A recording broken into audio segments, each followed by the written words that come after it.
ओम जय श्री गणेशाय नमः। जय श्री कृष्णा। आप सभी का दिन शुभ और मंगलमय हो।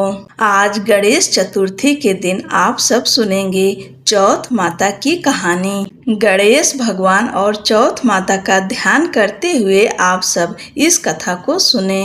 पौराणिक कथा के अनुसार एक सेठ सेठानी थे। उनके एक बेटा और बहू थे।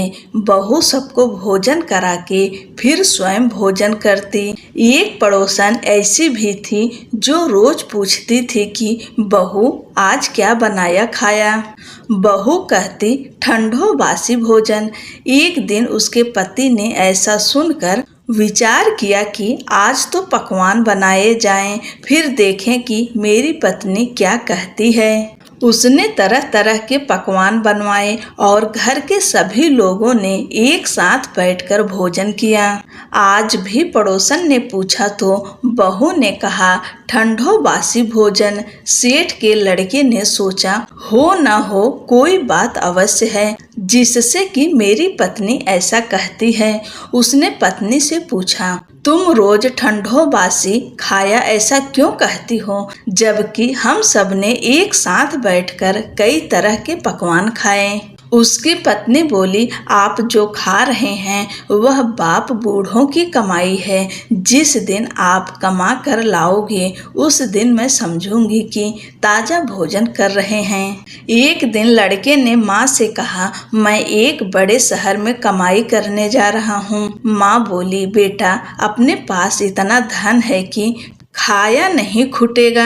माँ के मना करने पर भी बेटे ने स्वयं कमाने का दृढ़ निश्चय कर लिया और जाते समय पत्नी से कहा जब तक कमाकर बहुत सा धन लेकर न आऊं तुम चूल्हे की आग मत बुझने देना।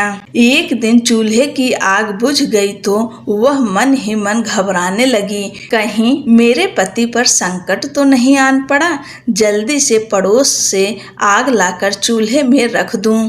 ऐसा विचार करके पड़ोस में गई। वहां पड़ोसन चौथ माता का व्रत पूजन कर रही थी। पड़ोसन ने कहा थोड़ी देर में आकर ले जाना। बहू ने पड़ोसन से पूछा आप यह व्रत क्यों करती हैं, इससे क्या मिलता है। पड़ोसन ने कहा चौथ माता के इस व्रत को करने से अन्न लक्ष्मी मिले और अपनी मनोकामना पूरी हो।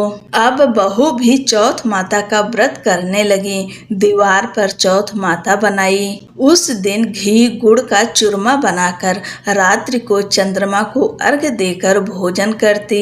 ऐसा करते करते बहुत दिन हो गए। चौथ माता ने उस बहू के पति को सपना दिया कि साहूकार का बेटा तू जागे कि सोवे, तेरी पत्नी बहुत याद कर रही है, घर जाकर उसकी चिंता मिटा। तू दुकान खोलकर कंकु केसर का पगल्या बना के बैठ जाना। आज तेरा हिसाब किताब चुकता हो जाएगा। अब तो चौथ माता ने जैसा कहा था वैसा ही हुआ। उसने घर जाने की तैयारी की और गाड़ी भर के धन दौलत लेकर चल दिया। रास्ते में एक बड़ा सा काला नाग फन फैलाए बैठ गया और कहने लगा आज तो मैं तुझे डसूंगा, छोड़ूंगा नहीं। आज तेरी आयु पूरी हो गई है। सेठ ने लड़के से कहा आज चौथ माता ने मुझे सपना दिया तो मैं पत्नी से मिलने घर जा रहा हूँ। वहाँ मेरी पत्नी बहुत चिंता कर रही है, मैं उससे मिलकर जरूर आऊँगा, तब तुम मुझे डस लेना। नाग ने कहा तुम शपथ पूर्वक कह कर जाओ तो मैं तुम्हें जाने दूंगा, परंतु लौट कर नहीं आए तो तुम्हारे घर आकर मैं तुम्हें डस लूंगा। इस प्रकार सर्प को वचन देकर वह अपने घर पहुंचा। वहां सभी से हंसी खुशी से मिला। भोजन करके उदास होकर बैठ गया। उसकी पत्नी ने उदास होने का कारण पूछा तो पति ने काले नाग वाली बात बताते हुए कहा यदि मैं उसके पास नहीं जाऊंगा तो वह घर आकर ही मुझे डस लेगा।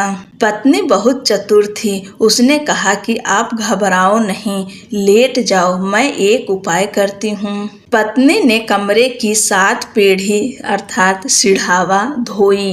पहली पीढ़ी पर रेत, दूसरी पर इत्र, तीसरी पर गुलाल फूल, चौथी पर कंकु केसर, 5वीं पर लड्डू पेड़ा, 6ठी पर गांधी गलीचा और 7वीं पीढ़ी पर दूध का कटोरा भरकर रख दिया। इस प्रकार वह 7 ही पीढ़ी सजाकर बैठ गई। आधी रात होते ही नाग आकर पीढ़ी चढ़ने लगा। पहली पीढ़ी पर रेत में लौट गया और कहने लगा कि सेठ की बहू ने आराम तो बहुत दिया, पर वचनों से बंधकर आया हूँ, सो डसूंगा अवश्य ही। इसी प्रकार 7 पीढ़ियों पर नाग आराम करता हुआ और कहता हुआ कि डसूंगा जरूर कमरे में जाने ही वाला था कि चौथ माता ने विचार किया कि मैं इसे नहीं बचाऊंगी तो संसार में धर्म कर्म और व्रत पूजन को कौन मानेगा।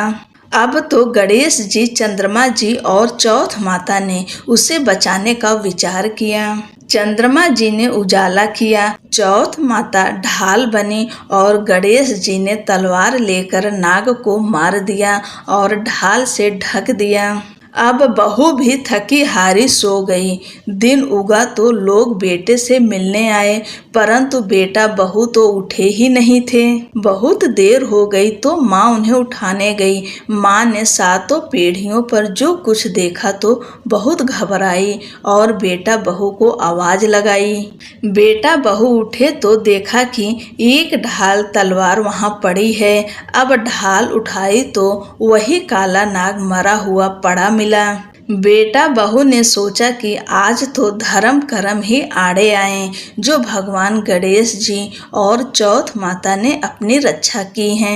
हे चौथ माता, आपने जैसी सेठ की बेटे बहू की रक्षा की, वैसी रक्षा सबकी कीजो।